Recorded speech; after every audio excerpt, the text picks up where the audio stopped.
Welcome to Classic Christmas Stories, where daily holiday tales bring warmth and joy throughout the Christmas season. I'm your host, Jason Hovde, and today we're charmed by How Christmas Came to Santa Maria Flats by Elia W. Peattie. This heartwarming story follows a group of neighbors in a city tenement who unite during Christmas time. This episode is brought to you by Jason Hovde, author of Snow Stone Unturned, a sweeping Regency romance filled with heart and history. Discover a mysterious treasure hunt with a dashing hero and undaunted heroine, where secrets of the past uncover love and redemption. Available now from Tyndall House wherever books are sold. We'll leave you a link in the show notes if you want to get a copy. Thank you, Janelle, for supporting our holiday stories. Now gather your loved ones by the fireside as we dive into Pettie's timeless classic, perfect for families and story enthusiasts. Let's unwrap the communal joy of How Christmas Came to Santa Maria Flats.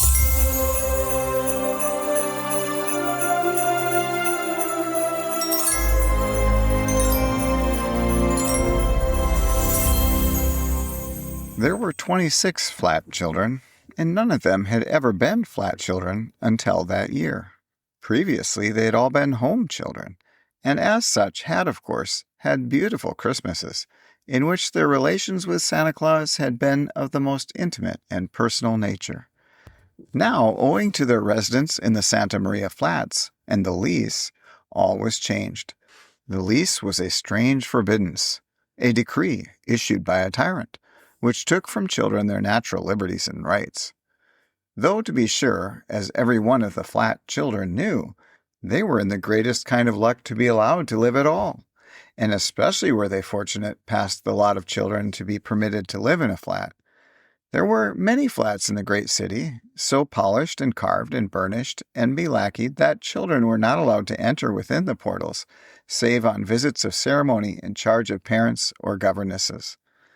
And in one flat, where Cecil de Coven la Baron was born, just by accident and without intending any harm, he was evicted, along with his parents, by the time he reached the age where he seemed likely to be graduated from the go-kart. And yet that flat had not nearly so imposing a name as the Santa Maria. The 26 children of the Santa Maria Flats belonged to 20 families. All of these 20 families were peculiar, as you might learn any day by interviewing the families concerning one another. But they bore with each other's peculiarities quite cheerfully and spoke in the hall when they met. Sometimes this tolerance would even extend to conversation about the janitor, a thin creature who did the work of 5 men. The ladies complained that he never smiled. "I wouldn't so mind the hot water pipes leaking now and then," the ladies would remark in the vestibule, rustling their skirts to show they wore silk petticoats. "If only the janitor would smile, but he looks like a cemetery." "I know it," would be the response. "I told Mr. Wilberforce last night that if he would only get a cheerful janitor, I wouldn't mind our having rubber instead of Axminster on the stairs." "You know we were promised Axminster when we moved in," would be the plaintive response. The ladies would stand together for a moment, wrapped in gloomy reflection, and then part. The kitchen and nursemaids felt on the subject too. "If Carl Carlson would only smile," they used to exclaim in sibilant whispers as they passed on the way to the laundry. "If he'd come in and joke while we was washing." Only Kara Johnson never said anything on the subject because she knew why Carlson didn't smile and was sorry for it, and would have made it all right if it hadn't been for Lars Larson. Dear, dear, but this is a digression from the subject of the lease. That terrible document was held over the heads of the children as the Herodian pronunciamento concerning small boys was over the heads of the Israelites. It was in the lease not to run, not to jump, not to yell. It was in the lease not to sing in the halls, not to call from story to story, not to slide down the banisters. And there were blocks of banisters, so smooth and wide and beautiful that the attraction between them and the seats of the little boys' trousers was like the attraction of a magnet for a nail. Yet not a leg, crooked or straight, fat or thin, was ever to be thrown over those polished surfaces. It was in the lease, too, that no peddler or agent or suspicious stranger was to enter the Santa Maria, neither by the front door nor the back. The janitor stood in his uniform at the rear, and the lackey in his uniform at the front, to prevent any such intrusion upon the privacy of the aristocratic Santa Marias. The lackey, who politely directed people and summoned elevators and whistled up tubes and rang bells, thus conducting the complex social life of those favored apartments, was not one to make a mistake and admit any person not calculated to ornament the front parlors of the flatters. It was this that worried the children. For how could such a dear, disorderly, democratic rascal as the children's saint ever hope to gain a pass to that exclusive entrance and get up to the rooms of the flat children? "You can see for yourself," said Ernest, who lived on the first floor, to Roderick, who lived on the fourth, that if Santa Claus can't get up the front stairs and can't get up the back stairs, that all he can do is come down the chimney. And he can't come down the chimney. At least he can't get out of the fireplace. "Why not?" asked Roderick, who was busy with an all-day sucker and not inclined to take a gloomy view of anything. "Goosey," said Ernest in great disdain, "I'll show you." And he led Roderick with his sucker right into the best parlor, where the fireplace was, and showed him an awful thing. Of course, to the ordinary observer, there was nothing awful about the fireplace. Everything in the way of bric-a-brac possessed by the Santa Maria Flatters was artistic. It may have been in the least that only people with aesthetic tastes were to be admitted to the apartments. However that may be, the fireplace, with its vases and pictures and trinkets, was something quite wonderful. Indian incense burned in a mysterious little dish. Pictures of purple ladies were hung in odd corners. Calendars in letters nobody could read served to decorate, if not to educate, and glass vases of strange colors and extraordinary shapes stood about filled with roses. None of these things were awful. At least no one would have dared say they were. But what was awful was the formation of the grate. It was not a hospitable place with andirons, where noble logs of wood could be laid for the burning, nor did it have a generous iron basket where honest anthracite could glow away into the nights. Not a bit of it. It held a vertical plate of stuff that looked like dirty cotton wool, on which a tiny blue flame leaped when the gas was lighted on and ignited. "You can see for yourself," said Ernest tragically. Roderick could see for himself. There was an inch-wide opening down which the friend of the children could squeeze himself, and as everybody knows, he needs a good deal of room now, for he has grown portly with age, and his pack every year becomes bigger, owing to the ever-increasing number of girls and boys he has to supply. "Jiminy," said Roderick, and dropped his all-day sucker on the old Bokhara rug that Ernest's mamma had bought the week before at a fashionable furnishing shop, and which had given the sore throat to all the family, owing to some cunning little germs that had come over with the rug to see what American throats were like. Oh me, yes, but Roderick could see. Anybody could see. And a boy could see better than anybody. "Let's go see the telephone boy," said Roderick. This seemed the wisest thing to do. When in doubt, all the children went to the telephone boy, who was the most fascinating person, with knowledge of the most wonderful kind, and of a nature to throw that of Miss Chazenrod quite in the shade, which, considering how long that loquacious lady had been a shade, is perhaps not surprising. The telephone boy knew the answers to all the conundrums in the world, and a way out of nearly all troubles such as are likely to overtake boys and girls. But now he had no suggestions to offer and could speak no comfortable words. "He can't get inter de front, and he can't get inter de back, and he can't come down no chimney and dis to your house. And I tell you those," he said, and shut his mouth grimly, while cold apprehension crept around Ernest's heart and took the sweetness out of Roderick's sucker.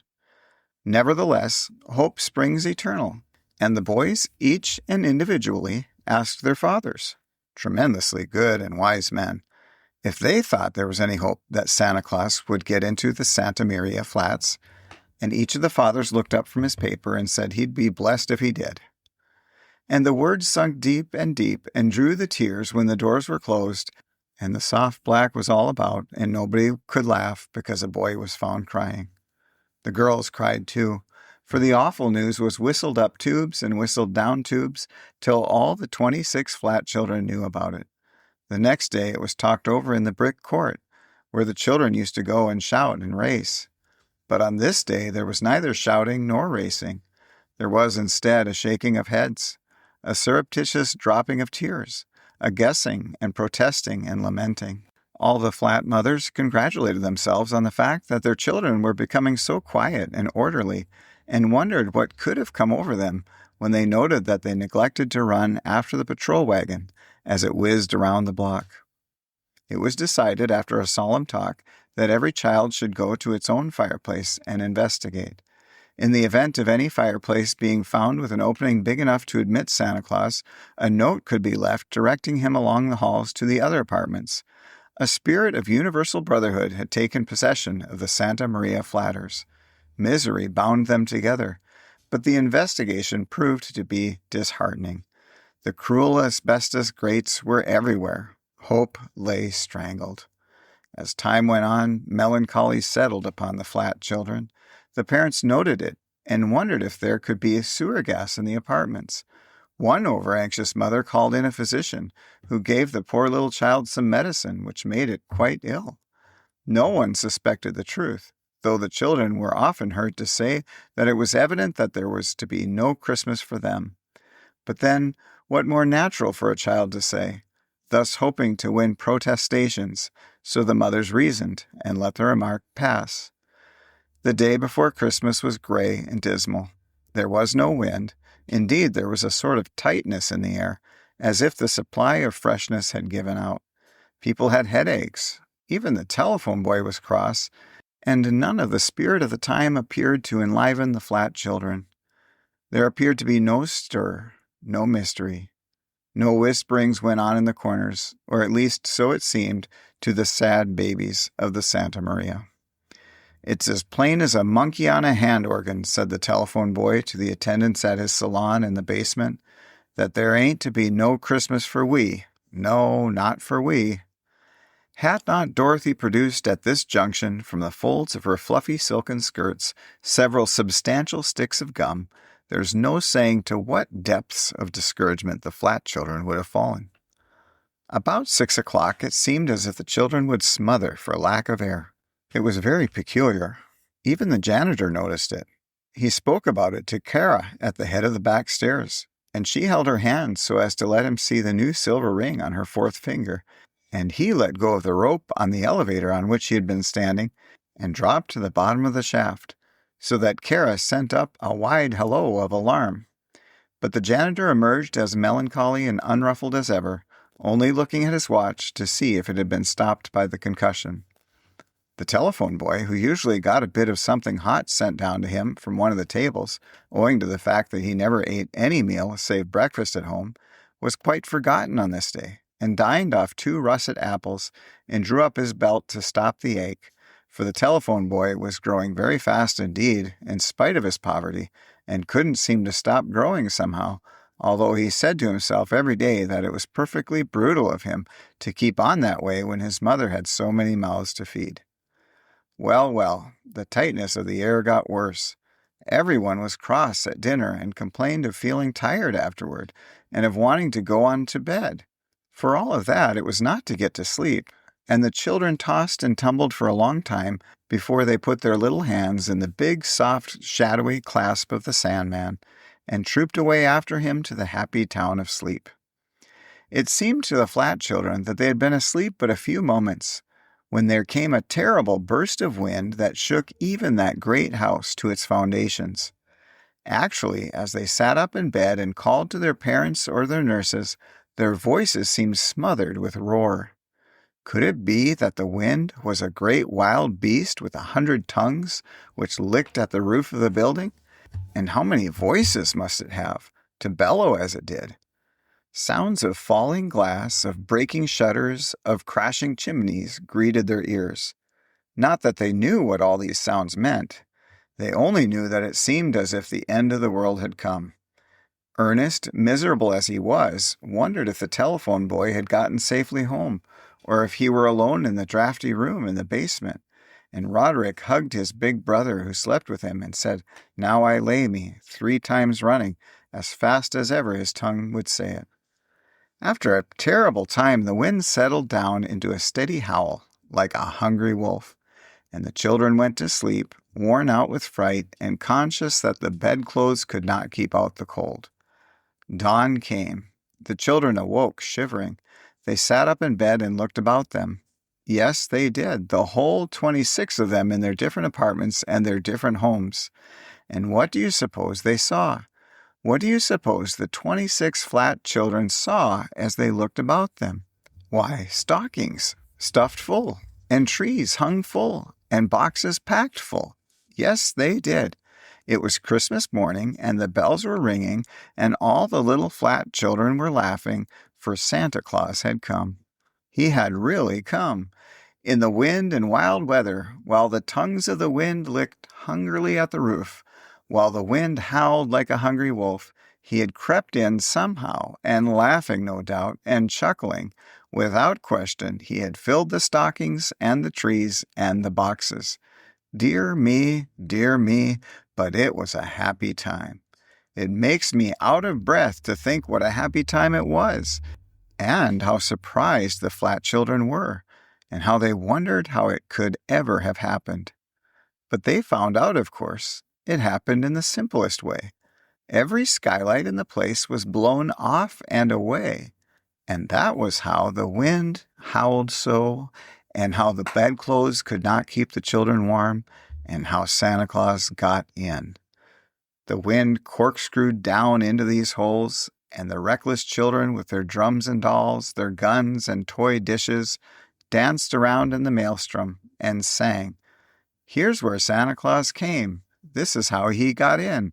We should count it a sin.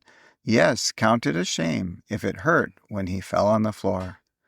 Roderick's sister, who was clever for a child of her age, and who had read Monte Cristo 10 times, though she was only 11, wrote this poem, which everyone thought very fine.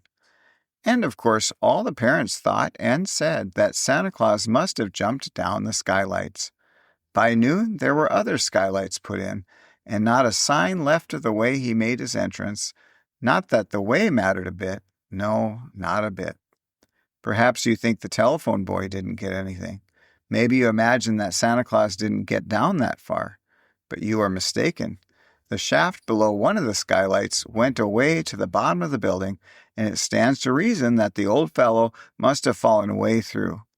At any rate, there was a copy of Tom Sawyer, and a whole plum pudding, and a number of other things, more useful but not so interesting, found down in the chilly basement room. There were, indeed. In closing, it is only proper to mention that Kara Johnson crocheted a white silk 4-in-hand necktie for Carl Carlson, the janitor, and the janitor smiled. The end. Thank you for joining us for Elia W. Pettie's How Christmas Came to Santa Maria Flats on Classic Christmas Stories. I hope this heartwarming tale lit up your holiday spirit. Make this Christmas special with our cozy merch. Visit our merch store with a link below, and festive gift items are available for you there like mugs, teas, and other things. Want more timeless tales? Explore Chamber of Classics for Sherlock Holmes mysteries and cozy shorts. We'll leave a link for that as well. Thank you for listening, and we'll see you tomorrow for another holiday treasure.